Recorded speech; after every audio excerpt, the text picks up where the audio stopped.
Hello, class. My name is David Schuster here, and we're gonna start and get to know a little bit more about physics here. In a second, I'm gonna bring in Mr. Fluelling, but for right now, could you guys find your seats, and I'll mark down the attendance here. Today's date is December 6th, 2017, and we're just gonna start getting into it real quick. Okay, so Mr. Fluelling, would you come in the classroom real quick? Hello, everybody. Hello. It's Mr. Fluelling. Take your seat, please. Okay. So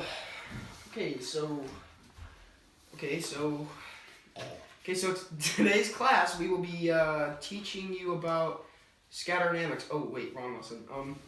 We'll be teaching you guys about forces, acceleration, and Newton's law. First, we are going to go over different types of forces.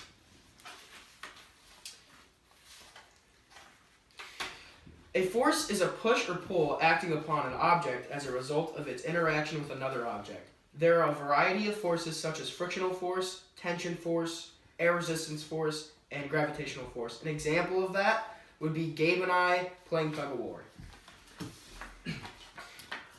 So the next thing that we're going to talk about is acceleration.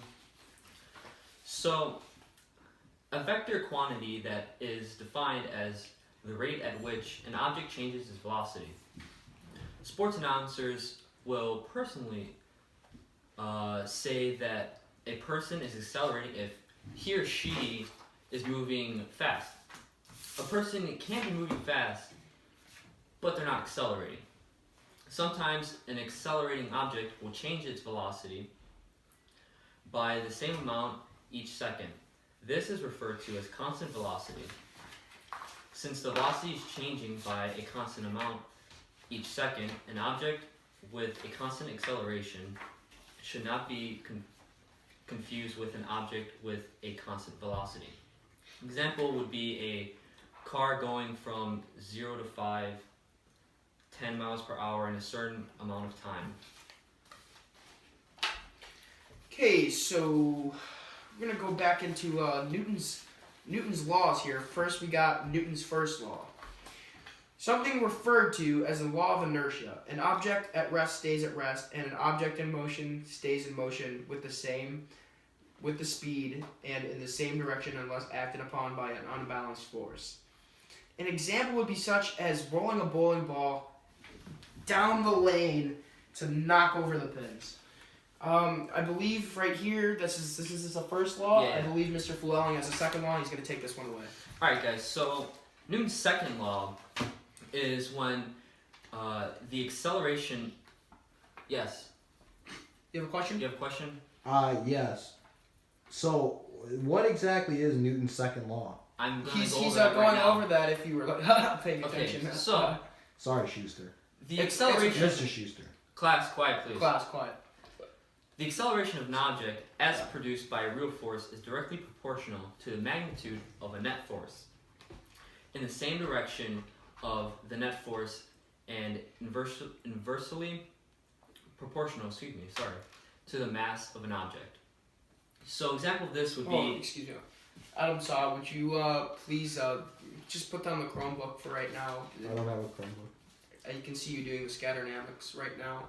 I don't have a Chromebook. Okay, so Anyways, just go through that. I'm sorry. Example would be, you have a guy pushing a lawnmower, okay?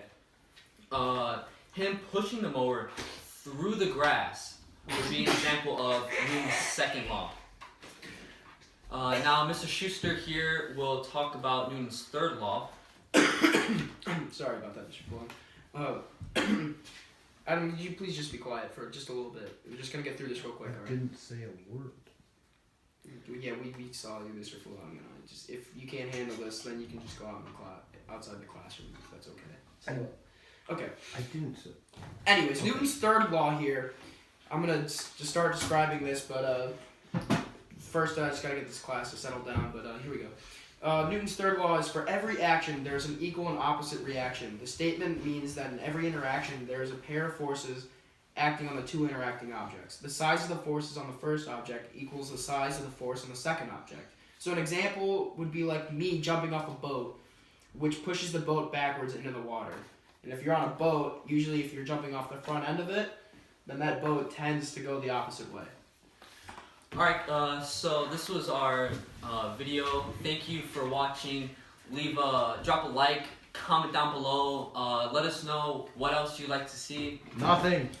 Adam Saab, would you just make sure to subscribe and hit that bell so you get our notifications. We upload daily, 6 p.m. educational 6 p.m.? videos from me, Mr. Llewellyn, and my student teacher, David Schuster. This is the Thank wrong, you for this watching. Is the wrong lesson. That's what I was trying to tell you the whole time.